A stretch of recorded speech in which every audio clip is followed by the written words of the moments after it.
Lakhs and crores save చేసి residential real ఎస్టేట్లో invest చేయాలా లేదా ఈక్విటీ ఆర్ మ్యూచువల్ ఫండ్స్లో ఇన్వెస్ట్ చేయాలా?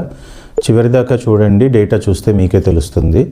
2016 to 2025 ఒక 10 years పీరియడ్ అఫీషియల్ డేటా ప్రకారం చూస్తే నిఫ్టీ 50 12.98% కాంపౌండింగ్ రిటర్న్ జనరేట్ చేసింది.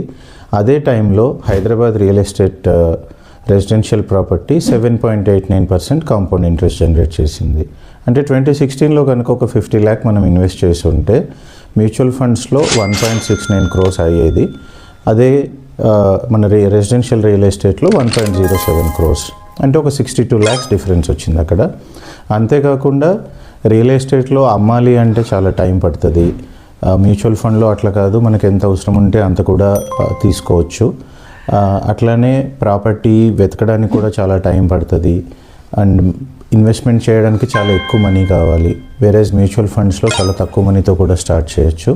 ఈ real estate and mutual fund investment difference calculation మీకు కావాలి అంటే పీడిఎఫ్ అని కామెంట్ చేయండి, అట్లాగే ఫాలో చేయండి. మీకు డీటెయిల్ క్యాలిక్యులేషన్ నేను డిఎం చేస్తాను. Thank you.